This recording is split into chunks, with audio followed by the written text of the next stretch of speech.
Greetings. Greetings and good day or good night to you wherever you are watching this. I'm Virginia of Divinity School and I'm stoked to be with you here. So today I went down a little bit of a rabbit hole with the HeartMath Institute, and I'm sure a lot of you guys are really familiar with it, and I have been familiar with it in the past, but it's just starting to integrate all of these truths together, and I almost feel as though I've been not speculatively, but like taking a bunch of things from a lot of different books, and like my video, When Two Hearts Touch, being this point of connection between, two auric fields of energy. And as I'm reading about the truth of the electromagnetism of our bodies and what our hearts actually do, which is to put off an electromagnetic fields that can, I don't think we really even know physically how far it could go out, but it's not uncommon for it to go out like 3 to 5 feet. This energetic field that, when you look at an EKG, when you look at a heart rate monitor, you can see what frequency, what signature the heart is giving off. Well, that's an energetic signature. It's an electric signature. It's a communicative signature. So it's sort of like the lens or flavor or vibration or message of energy that we're sending to everyone at any given time. It's like it's our heartbeat. That is that line of energy and where our energy is at in frequency. And so that's also the message that we're sending to our brains. The brain receives much more information from the heart than the heart does from the brain. And, it basically all comes down to like it's all interconnected, but we can consciously bring our heartbeat into coherence. And that's what brain-heart coherence is all about. And there's a lot more that I'm excited to learn about it. And a lot of you guys, again, probably know a lot about it, but very little simple things I know can start to do that, like conscious breathing, deep breathing. And it even said like taking a sigh, which is something I do a lot, and that can activate the parasympathetic nervous system.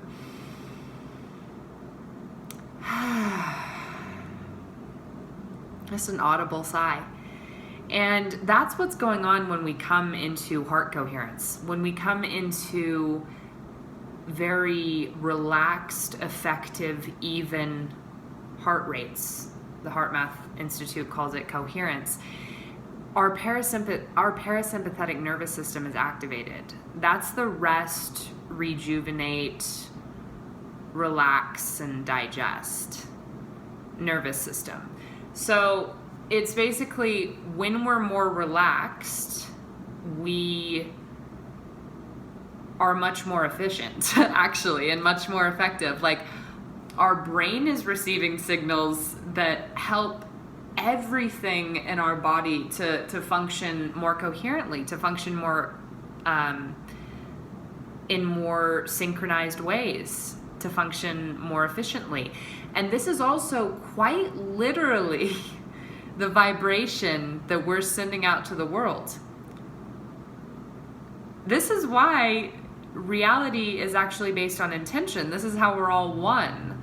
Like, this is immeasurable with being able to measure our electromagnetic field, being able to measure the electricity that our heart, which the HeartMath Institute talks a lot about. And again, I've just kind of been saying this, and I guess I've read it other places, but the HeartMath Institute is talking about it like very clearly quite medical or health terms, and how the heart is actually the biggest source of electromagnetic energy in our body for giving off and receiving. So it really is the key. The heart is where that is. And so when it comes down to intention, our heartbeat doesn't lie. Our heart doesn't lie. And it there are very different signatures in our heartbeat between frustration and anger and peace and love and gratitude and appreciation. Like the heartbeats look so different. That's actually the energetic vibration or signature or message that you're sending to your brain, like to your whole body. And also to, like, when your electromagnetic force or signature touches that of another, and it does not have to be physical touching. And, you know, probably the stronger it gets, the bigger it gets, the more, you know, the more you can affect other electromagnetic fields consciously from a distance. The thing is, we're always doing this anyway. It's just like, do you want to do it unconsciously or do you want to do it consciously? This is why we can't pretend that anybody doesn't know what we're thinking or feeling. Maybe not specifically, but the energetic flavor of it, yes, we're actually sharing that with each other because we are all part of the same light grid, the same one intelligent light being. And so we don't have to be physically touching for that information to be shared, and we can't see it. This is also why, like, you know, that which is essential can't be seen. It's the intention. It's the reality of the energetic exchange that's going on between you and anyone. And that's not always visible to the eyes. That's not always visible to the senses, to the five senses. But this is what's actually going on. We're energetically communicating with each other. And, you know, I'm sure that there's a lot that ties into this at a, like, distance on this energetic level. I don't think matters.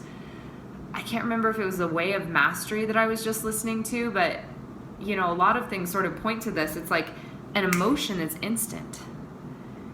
An emotion is instant. It's more instant. An energetic experience of something is instant. It's more instant than light. Maybe it's just like a higher, lighter dimension than light. But we actually affect the energy of others by what energetic signature or vibration we're putting out and packaging as, like, communicated information in relationship with them, like with that thought, with whatever we're thinking. That's the information that we're actually sending out to the world, is the vibration that our heart is at, is the expression of our heart. That's, you know, and then our mind goes to all these places to try and make sense of the energy that we're receiving. But it's our hearts, it's our electromagnetic fields of our hearts that are touching. And, you know, the Heart Math Institute has done all kinds of research. Like, they do a lot of stuff with the military, you know, so it's not, this isn't really, it's actually quite a practical medical representation of this truth, and it's really practicable just by, and again, I have a lot to learn about it, but I know just by coming to your breath and just by doing what we've been talking about, which is like coming to consciousness of the heart and asking your heart to be coherent, imagining, and if you go on to the Heart Math Institute and look at these graphs, it kind of gives you a visual of, like, okay, here you were in, like, anger, frustration, and then here you came into gratitude. And when you have that visual, like, you can kind of get a feeling of, like, you know, the different qualities that those heartbeats would have, and just inviting the one of peace and coherence and this gentle kind of consistency in at any given time that you can in the present moment.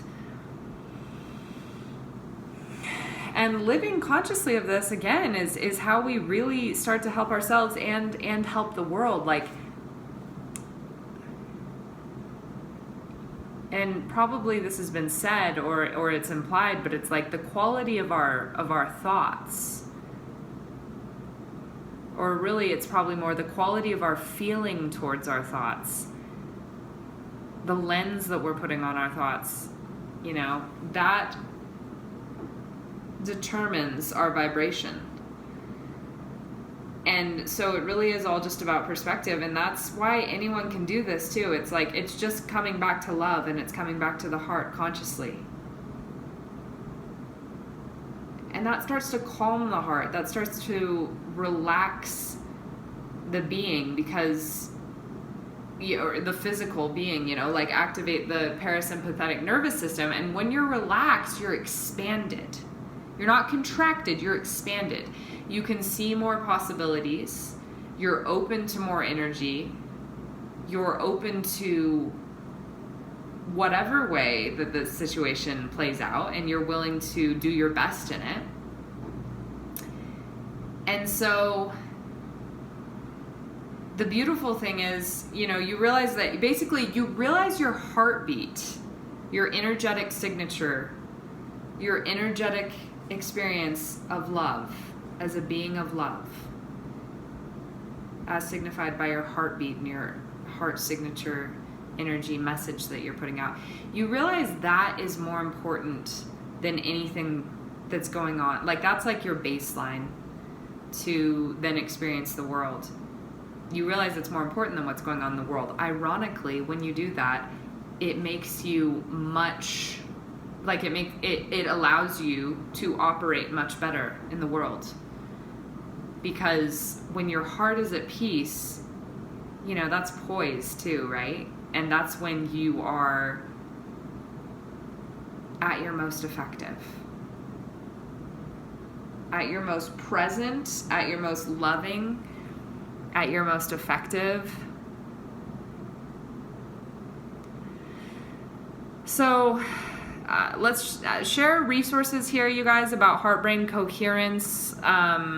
There's so much I'm learning from you guys through this, and I just feel like it's kind of coming together again to be able to share these resources, share these thoughts, so that we can all consciously live from the heart and live our divine heritage in that way. Because to live from the heart is to live with open access to, in this beautiful, relaxed, taking care of confidence, with source energy, with divine love, and to really just consciously live as energetic beings. And it's the electromagnetic center of our heart that's at the core of that. So I'm sending you guys lots of love. This will be my last video in this locale. I'm moving to a different spot in Denver, and looking forward to staying connected, hearing what's going on with your hearts, and all the love to you guys and all the blessings.